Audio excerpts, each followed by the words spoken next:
Huge win. I've got a lot of respect for Iowa State, what they've been able to establish there. A lot of respect for Coach Campbell, his entire staff, and their players, especially if you look at it. I think 16 senior start, and those guys have really been through it and really have taken that program for one that was losing, and they've taken it all the way to the Big 12 championship on the brink of making a playoff. And we've tried to emulate a lot of what they do here, all right? And, to me, when you turn on the film, they strain. They're really, really physical across both fronts. And their attention to detail. They're a disciplined program. And so a lot of respect for them. I thought our crowd was huge. On third downs, fourth downs, at the end of the game, that's special. And I talked to our guys about that in the locker room just now. If they could bottle that feeling that you have when we're singing Country Roads, I think it's the best tradition in college football, and then celebrating with those guys in the locker room.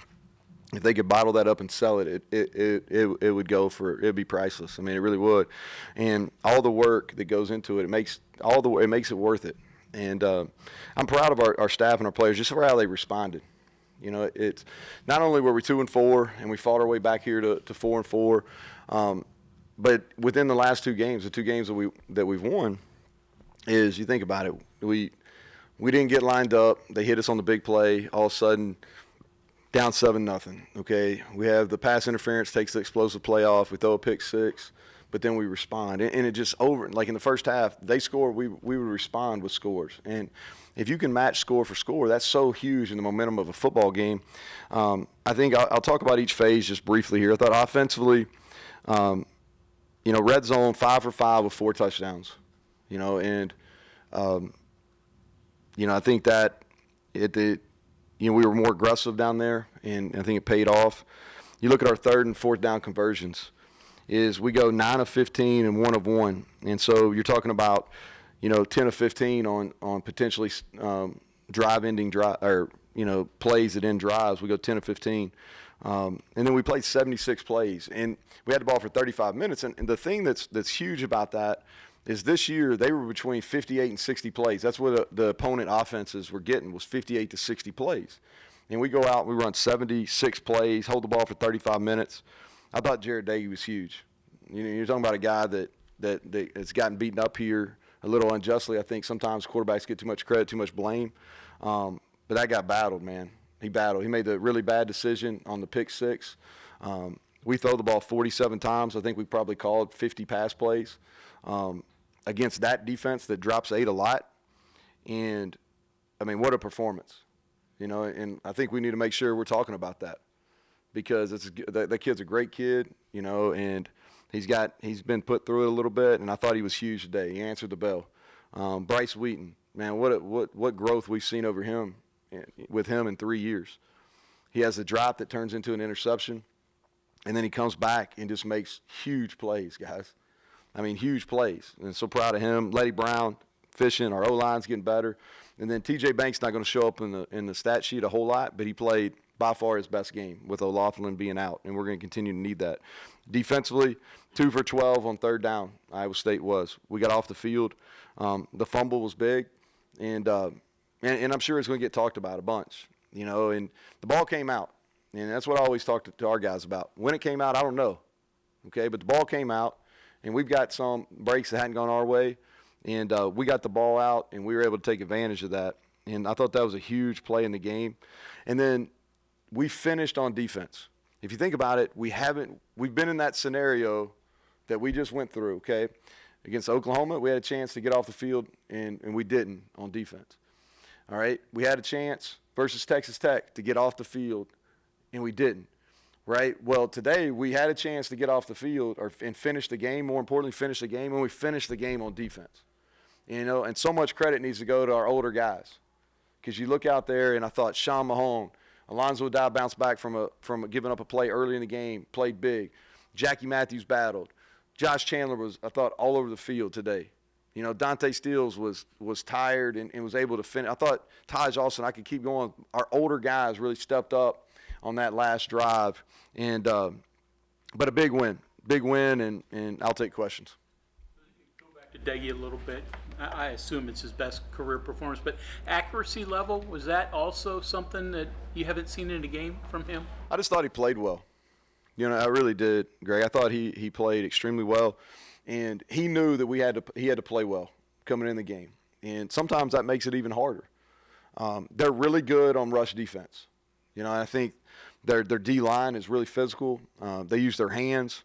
There's a reason why, Oklahoma State runs the ball as good as anybody in the country, and they did okay. They didn't do poorly. They just did okay. And so we knew we were going to have to throw the ball to win. And we mixed it up. We did a lot of quick game early. They went to some cloud corner, took that away. We went to some deep balls.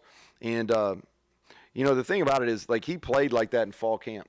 And what's happened is in games he's had 3 to 4 critical mistakes that we haven't been able to overcome.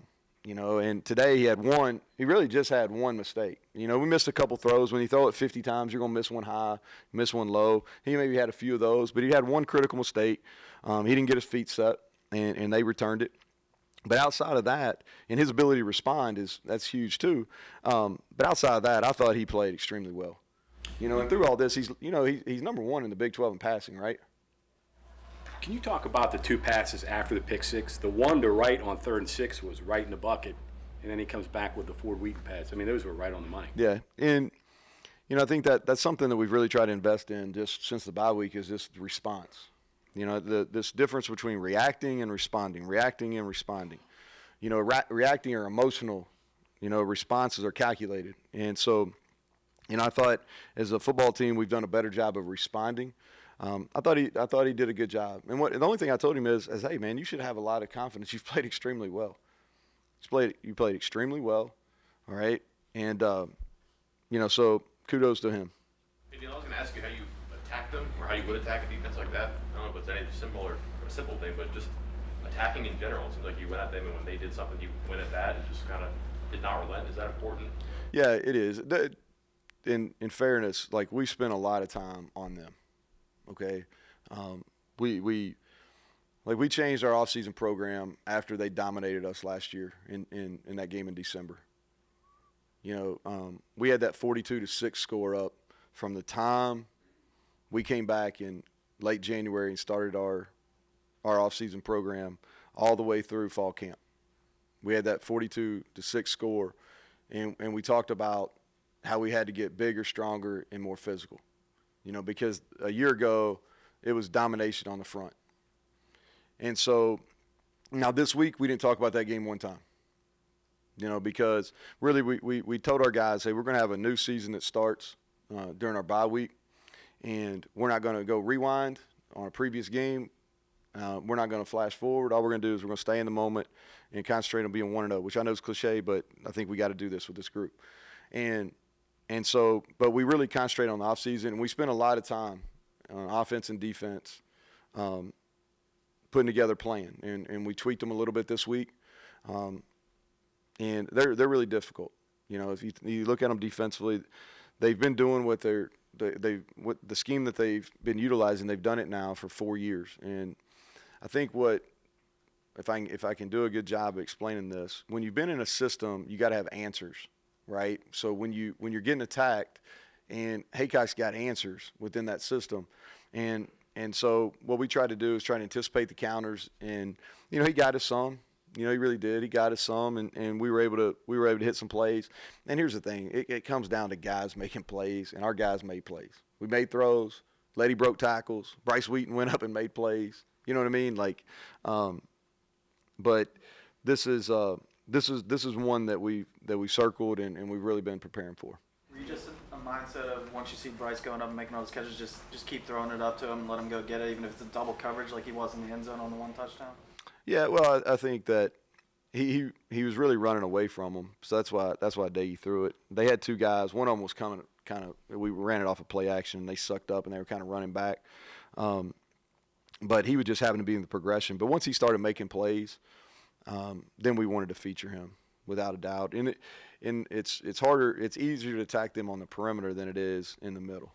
You got 109 from Letty. Saw a little pistol today, some different formations. Was that just we used that? We used it last week too, but trying to hide him. trying to hide. Teams early in the year were really hurting us with some line movements, playing it to the back. He likes it because it gets him downhill, and so we did some of that. And kudos, like I said, I thought Letty, we got him 22 touches. I think he had 5 catches. We probably got him more carries than we really anticipated coming in the game, honestly. Thought Tony Mathis had a couple of really good runs as well. But we knew, and I thought he did a good job holding his composure because we knew it was going to be tough sledding running the football some. And what I talked about with our team, and I was going on the assumption that we were going to get 60 plays, right? So we exceeded expectations. What I kept talking about was, hey, we'll get 60 plays. If we can throw it for 300 or more and we can rush it for 100 or more, I feel good about it. And we were able to do even better than that. Neal, following up on your having answers and anticipating answers, do you have a few plays that you've run to try to evoke what you think you might see and then saying, hey, here's our counter to that we're going to try to hit them with the next time? Yeah, absolutely. And the thing that we really tried, if you look statistically, they've been lights out in the second half. They've been completely lights out in the second half. And I think there's a multitude of reasons why they've been really good in the second half. But that's something that we really studied, and we said, guys, we got to have a kind of a different plan once we get into the second half. We were really going to use Garrett some more in the second half, and we just didn't get to it. We were having to huddle a little bit for some things that they do, just to hide some plays and how we get plays in. But that was the plan. We were going in and we were going to be different in the second half. On the fumble, did you get an explanation on why they blew it dead?